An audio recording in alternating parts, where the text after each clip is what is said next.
Saudara-saudari dan anak-anak yang terkasih dalam Kristus, dari Novisiat SVD Kuburuteng Manggarai Flores NTT, saya Pastor Freddy Zahadin SVD menyampaikan ucapan selamat jumpa lagi lewat siraman rohani.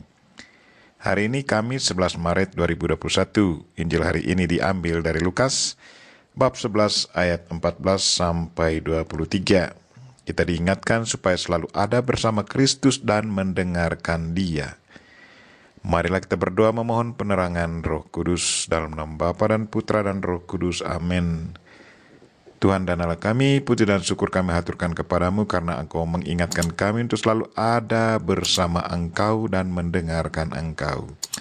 Tuhan, bukalah pikiran dan telinga hati kami agar selalu memikirkan, merasakan dan mendengarkan Engkau kapan dan di mana saja kami berada. Tuhan, utuslah Roh Kudus-Mu, terangilah pikiran dan hati kami agar sabda-Mu yang akan kami dengar dapat kami pahami dengan baik, dan isi pesan-Mu dapat kami hayati dan amalkan dalam hidup harian kami. Doa ini kami sampaikan dengan perantaraan Kristus Tuhan kami. Amin. Tuhan sertamu dan sertamu juga. Inilah Injil Yesus Kristus menurut Lukas bab 11 ayat 14 sampai 23. Sekali peristiwa Yesus mengusir dari seseorang suatu setan yang membisukan.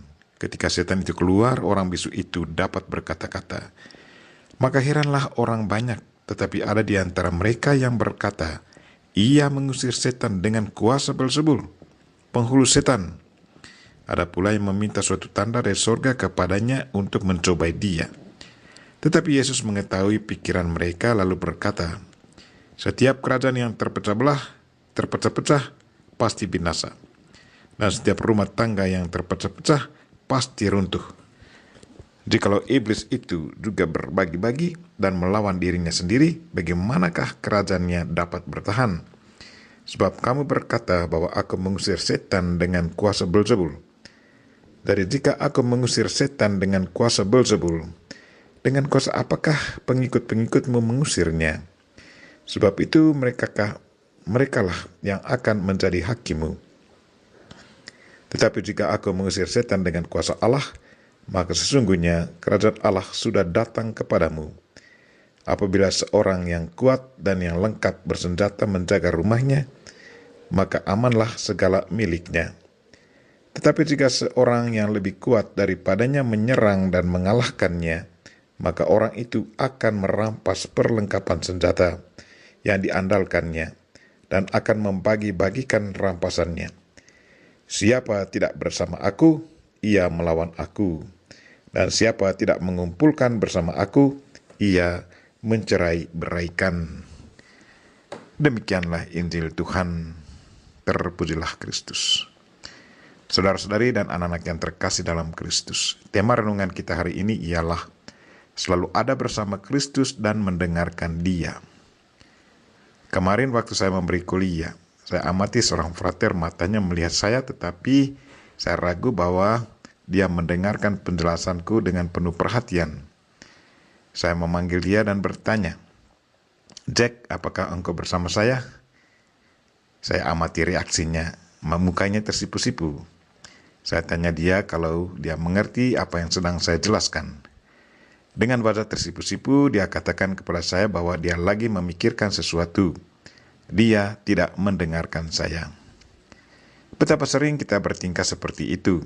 Badan kita boleh ada bersama orang lain, tetapi pikiran kita ada di tempat lain.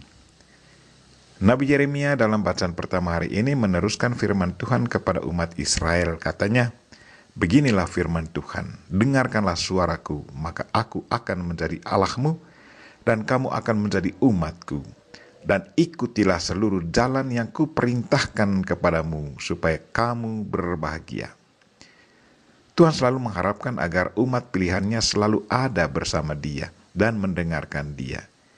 Tetapi dalam kenyataannya, mereka tidak mau mendengarkan dan tidak mau memberi perhatian kepada Tuhan, melainkan mengikuti rancangan-rancangan dan kedegilan hatinya yang jahat. Ketulusan mereka sudah lenyap, sudah musnah dari mulut mereka, firman Tuhan. Satu peringatan bagi kita, bahwa oleh permandian kita pun sudah menjadi umat Allah. Tuhan juga mengharapkan yang sama dari kita, agar selalu ada bersama dengan Dia dan mendengarkan Dia. Satu pertanyaan bagi kita, sebagai umat Allah, apakah kita selalu setia padanya? Apakah ketulusan kita masih murni? Apakah mulut kita masih menyuarakan sabda kasih? Atau sebaliknya? Saudara-saudari dan anak-anak yang terkasih dalam Kristus, Injil hari ini melukiskan karya misi Kristus. Dia mengusir setan yang menguasai orang bisu. Sewaktu setan dikeluarkan, orang beranggapan bahwa Yesus mengusir setan dengan kuasa Beelzebul, penghulu setan. Satu konsep yang sungguh bertentangan dengan hakikat Yesus Kristus. Yesus yang adalah Tuhan punya kuasa untuk mengusir setan. Setan pada dasarnya selalu taluk kepada Yesus Kristus. Mengapa orang beranggapan bahwa Yesus menggunakan kuasa Beelzebul? Alasan yang paling utama adalah mata hati mereka sudah dikuasai oleh hal-hal negatif. Mata hati mereka pada dasarnya sudah gelap. Kebaikan seseorang selalu dilihatnya sebagai sesuatu yang negatif, karena mereka sudah menggunakan kaca mata negatif. Satu peringatan bagi kita, bahwa pada zaman kita sekarang, orang seperti itu pun masih tetap hidup. Mungkin kita sendiri pernah mengalaminya, bahwa sesudah kita melakukan hal-hal yang baik, ada orang yang selalu mencaci maki kita, bahwa apa yang kita buat adalah tidak baik. Atau mungkin kita sendiri kadang bertingkah laku seperti mereka, yaitu cemburu karena ada orang yang berbuat lebih baik lebih banyak kebaikan daripada kita. Marilah saudara-saudari dan anak-anak yang terkasih, sebagai pengikut Kristus, sebagai murid Kristus, kita sudah seharusnya selalu ada bersama Kristus dan siap mendengarkan Dia dan melakukan apa yang dikatakannya dengan penuh setia. Kita berdoa semoga Tuhan membuka pikiran dan telinga hati kita, agar kita selalu memikirkan, merasakan, dan mendengarkan Dia kapan dan di mana saja kita berada. Kita memohon Bunda Maria untuk selalu mendoakan kita. Amin. Marilah kita mohon berkat Tuhan.